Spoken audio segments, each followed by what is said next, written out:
Bon les gars, faut qu'on parle. Sujet très sérieux. Salut tout le monde, c'est Actu YTB2. On va regarder une story de Jonathan Matijas qui va parler de certains sujets d'actualité et après je vous dirai mon avis. N'hésitez pas à mettre un pouce bleu et à vous abonner. Bon les gars, faut qu'on parle. Sujet très sérieux. Ok, j'ai le sourire parce que je sais que c'est une pente glissante, mais j'en ai plein le cul. Donc on va se parler très sérieusement. Regarde d'abord. Matijas Jonathan a trompé Shana 6 mois après leur couple. Ilian a des preuves. Et le pire, c'est que Shana s'entend bien avec cette personne-là quand on dit que ton ennemi se trouve sous tes. Il y en a toutes les preuves, il peut faire un buzz de ouf avec ça. Il a même un audio où Matijas dit clairement Sarah, malgré tout, ça restera la meilleure et cet audio date seulement d'avant sa grossesse. Bon déjà, je pense que j'ai pas besoin de vous le dire, mais on est sur une imagination débordante. Absolument rien de toutes les conneries qui ont été dites sont vraies. Aucune. Et je vais même pas revenir sur ces personnes. Je m'en fous. En fait, c'est pas le sujet. Ça fait plusieurs semaines qu'il y a une espèce de chasse aux sorcières contre les influenceurs. Vous connaissez les influenceurs, etc. On réagit pas avec ma chérie, on s'en mêle pas, on reste à l'écart parce qu'on se sent pas concerné par tout ce qui est dit. Le truc, c'est que, à la différence de toutes les personnes, quasiment, j'imagine, parce que j'ai pas vu tout le monde, ceux qui parlent de manière négative des influenceurs et qui les mettent tous dans le même sac, je vais pas mettre tous les bloqueurs dans le même sac. Il y a beaucoup trop de blogueurs, par contre, que je vais mettre dans ce sac. Il y en a marre que certains s'improvisent journalistes et balancent tout et n'importe quoi, toutes les merdes possibles et imaginables, des soi-disant scoops sur tout le monde et qu'ils soient suivis et adulés pour ça.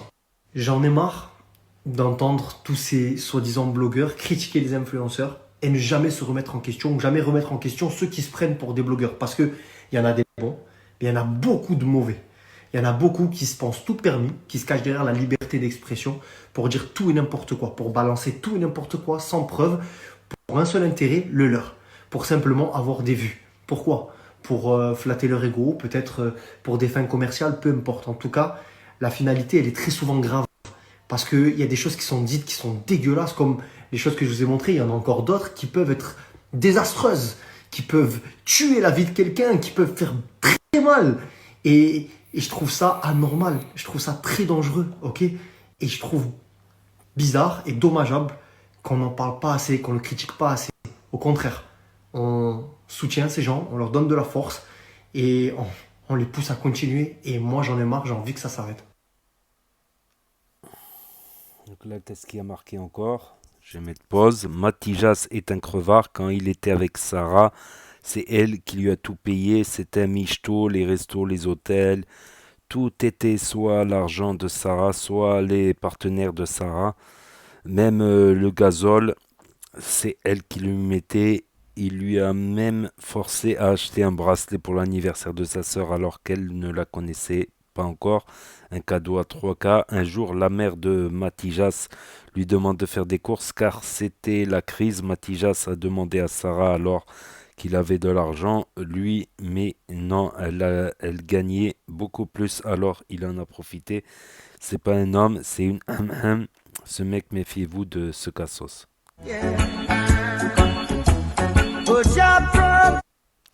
Donc voilà, c'était la story de Jonathan Matijas qui s'expliquait d'une pierre deux coups sur deux choses.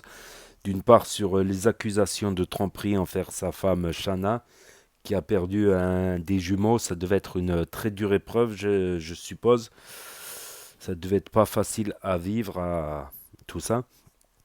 Donc voilà, il a été accusé de tromperie et là, voilà, il répond et d'une pierre deux coups, il répond à la compagne de Booba, la compagne médiatique de Booba, un flux voleur, un flux menteur.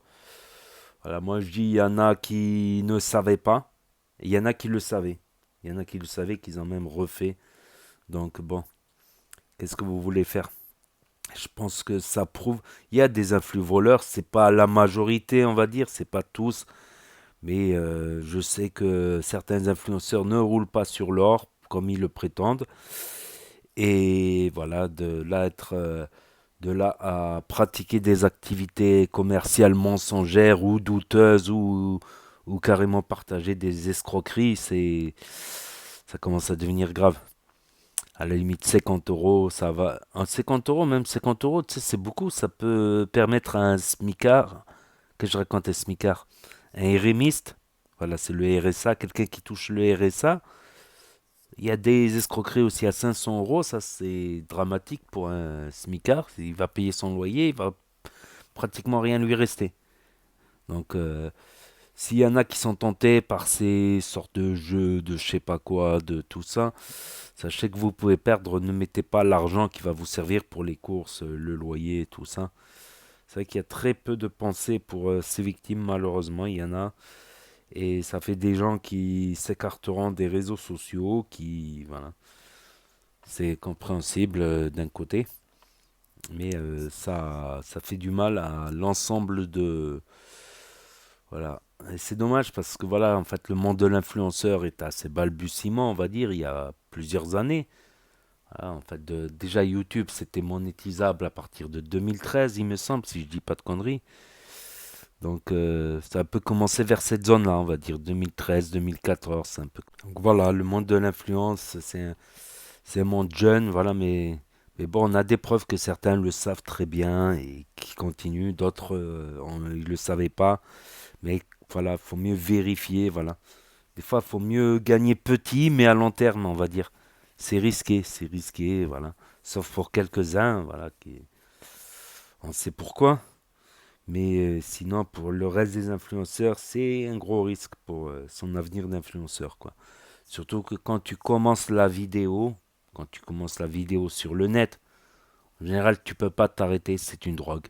Surtout si tu commences à toucher un peu de sous, un peu de reconnaissance, tout ça, c'est, ça peut être très très dur.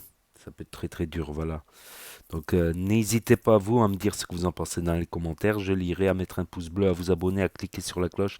Et je vous dis à très bientôt les amis les potos pour de nouvelles vidéos. Merci d'avoir regardé. C'était Actu YTB de Tchuss.